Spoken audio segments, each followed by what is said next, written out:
Hello, Miami. This is 305 Sports Now, your home podcast and channel for all things Miami sports related. I am Will, and I want to talk about today is the commitment of linebacker out of Miami Central Senior High School, Vincent Schaefers. Okay, I've actually liked this kid for the last couple years, and it's no surprise that he is a Miami Hurricane because he showed great interest in the program stemming back from his sophomore year. He just finished his junior year. He's about to finish his junior. Actually, he's about to transfer next grade. He's to take his talents over to Miami Central Senior High Schools. I know he's a three-star. I'm gonna get into that, in a few minutes. But I want to talk about him a little bit. He is basically a linebacker, but he's basically more used for pass rush. Right? He's a talented pass rusher, listed at 6'1", 205 pounds. Okay, his 2022 stats, and I'm going over this, is he had 56 tackles in 10 games. 10 quarterback hits. He had 8 sacks, 2 forced fumbles, and an interception as well. In 2021, he played mostly defensive end for Monsignor Pace, 69 tackles and 8 sacks, and he's taking it over to Central, which is more than likely going to make him a much better football player because they are a Power 5 producing factory, are the Rockets. Okay, so one thing I do want to talk about him is studying the film. If you take a look at it, on screen, is he is fast. Okay, he's very fast. And you can tell from his in terms of his numbers in tackling, he's a guy that will bring you down. He's not going to miss many tackles as well. Quick off the ball, good hands as well. He's able to get away from offensive linemen. If you're caught flat-footed with him, he will beat you.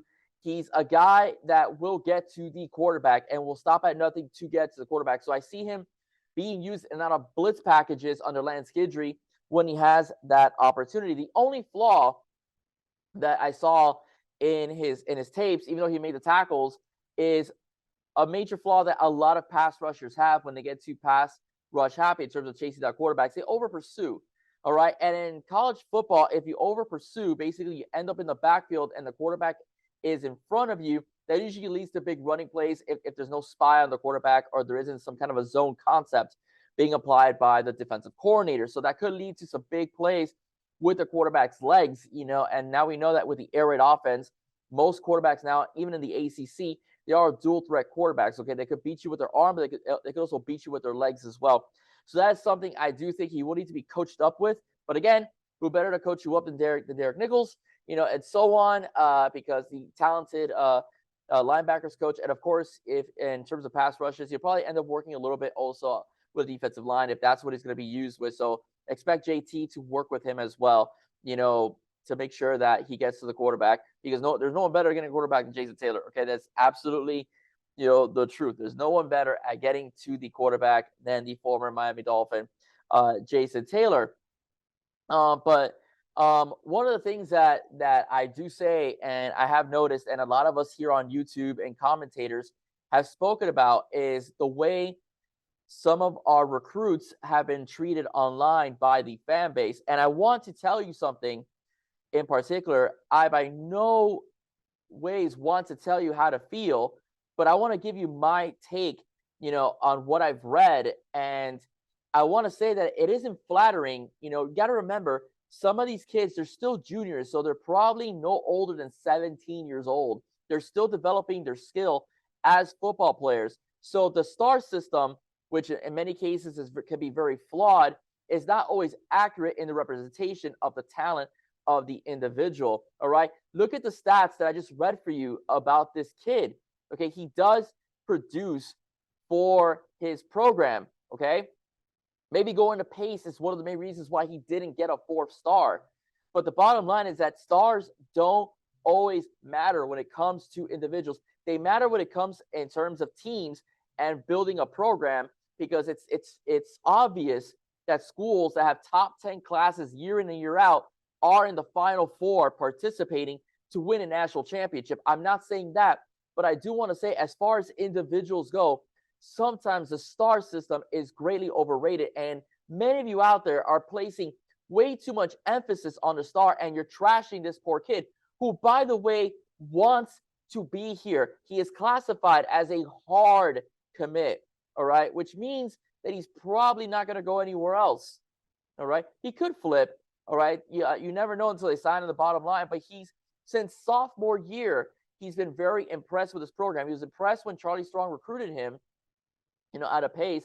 And he's obviously impressed with what the Hurricanes are doing right now with Guidry and Derek and Coach Derek and stuff like that, and bring in JT, as well as part of the coaching staff as well.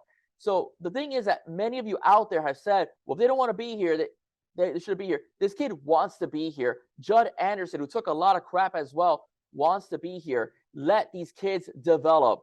All right? Let these kids develop. He may pick up a 4-star his senior year. You don't know because he's going to Central. If he balls out in Central his senior year, his status will change.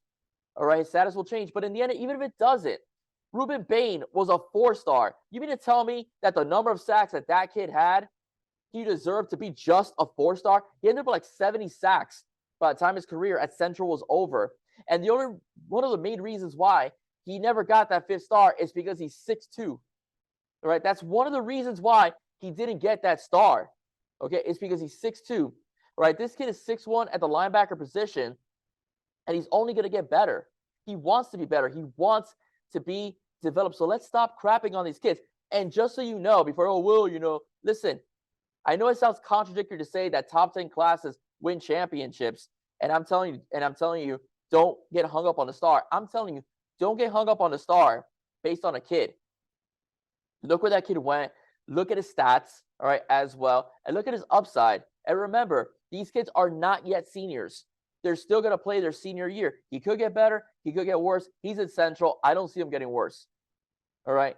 Wesley Passant, Ruben Bain, state championships. I don't see him getting worse.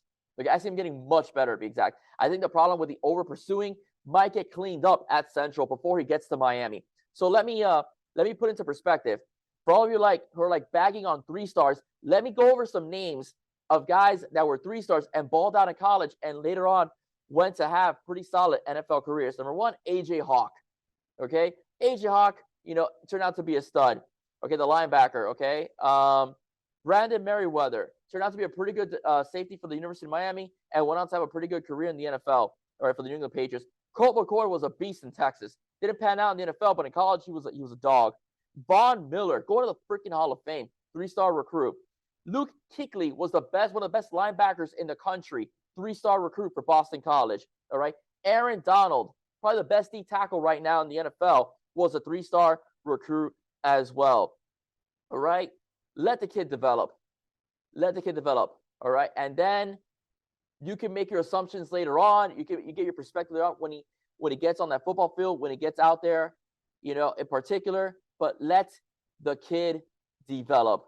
All right. And don't worry about, at the moment, don't worry about us not being a top 10 class as of yet. We have not hit our stride yet.